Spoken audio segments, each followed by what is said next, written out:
Hey guys, welcome back to my channel. I appreciate you all for being here. I want to thank all of my 400 plus subscribers for subscribing to my channel. And a special shout out to all the ones that leave very thoughtful comments. My name is Mo, and this is Your Average Logical Thinker. And on this channel, basically I talk about what interests me. And I like it when people chime in and tell me their perspective, because at the end of the day, we all have opinions, right? And so whatever I say is not golden. It is just my thoughts. And more often than not, I find myself changing my original stance depending on how thoughtful and factual a person may bring up a point. So be open to leave your comment and share your thoughts on anything that I discuss. And I usually try to respond to all of the comments. If I don't see your comment, or if you leave a comment and you don't see it afterwards, that means YouTube snatched it and put it back somewhere where it can't be seen, unless I see it on YouTube Studio and I can then reply. But then for some reason, even if I accept it, take it out of that hold status, it still won't post to the video for whatever reason. But I still try to go into YouTube Studio and reply to all comments. Anyways, today I will not be before you very long, okay? But today I wanted to discuss a couple of things. First and foremost, I just want to send my deepest condolences to the family and friends of the young Black airman that was viciously deleted. I'll just downright say it, murdered in Florida. I have so many thoughts about that. And to be quite honest, I did not read or listen to any of the commentary about it because it hurts me so much to even look at his picture or to read any articles about what actually happened. But from what I've gathered, just by the headlines, is that they went to the wrong place. Like I said, I didn't read any of the articles, so I don't know the details behind it or what it was that actually occurred. I just know that it was the wrong place. He's Black and he's no longer here. The wealth of America was built on the backs of Black people. Yet we are treated like fifth-class citizens in our own country. When do we finally say enough? Like, what is it going to take for us to actually unite and come together and say, hey, aren't we tired of this as a people? Like, individually, we can all say, I'm tired of this shit. It's gotta stop. But when do we say it's gotta stop all together at the same time? And they don't want us to relate to this worldwide movement because they feel that we might become a little bit more confident about our ability to win, and we might be a little bit bolder, and we might start doing more things that would challenge the power of the monopolies here. But things are going to change. And then actually do something about it. When does that happen? I'm really curious. Because we could have long discussions, hours-long podcasts and panels and lives about the bear and, stuff that's not gonna really pull us together or make us better as a unit in this country. But we don't take the time to congregate on things that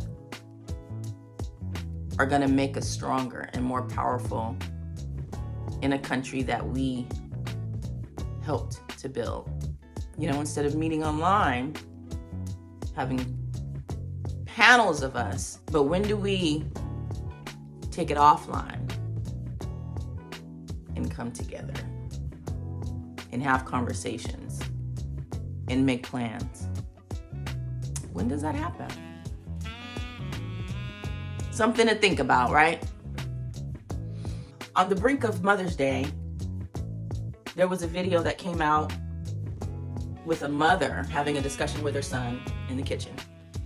And the son was 20 years old. He was either 20 or 24.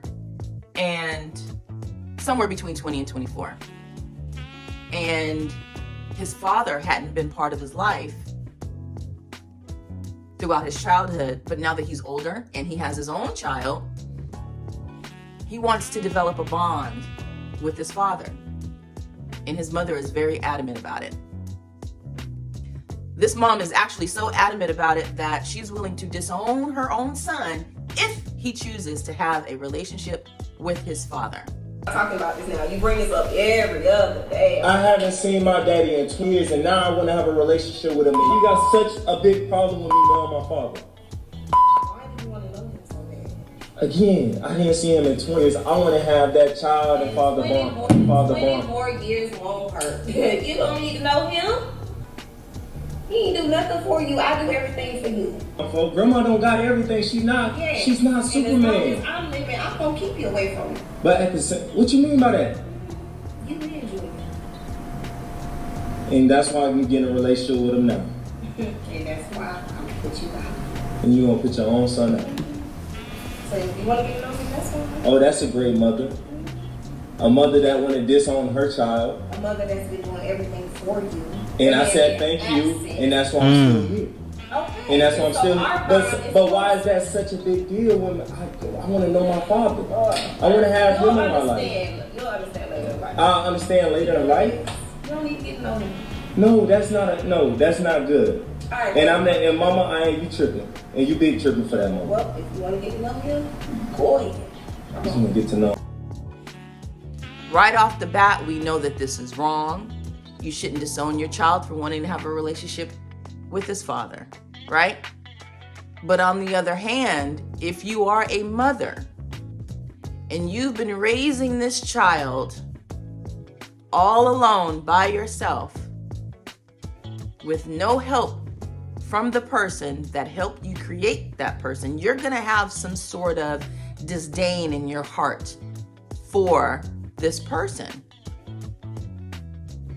And then your child decides, hey, I'm grateful for everything you did, but at the end of the day, Mom, I still want a relationship with this person who did absolutely nothing for me.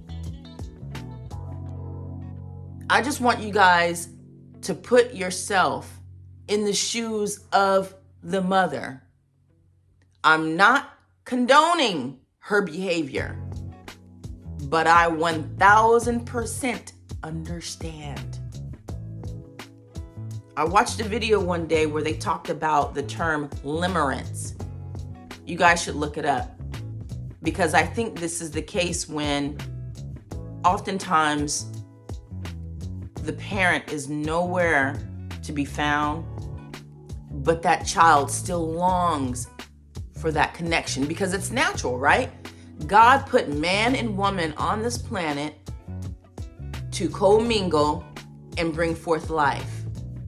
Naturally, the two that created that life are supposed to be totally involved with that child that they brought into this world as a family unit. That is the structure that is supposed to occur. And when that is broken, all hell breaks loose. So because even though a child doesn't grow up with that one parent, it doesn't mean that they don't long for that connection. And I think that's the part that this mom is not fully understanding. She's putting her feelings ahead of her child's.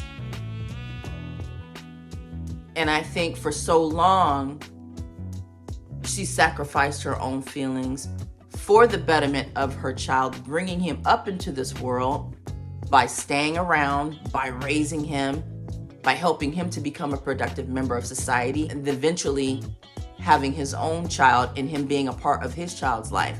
So she did something right. I think we can all agree on that. She did something right.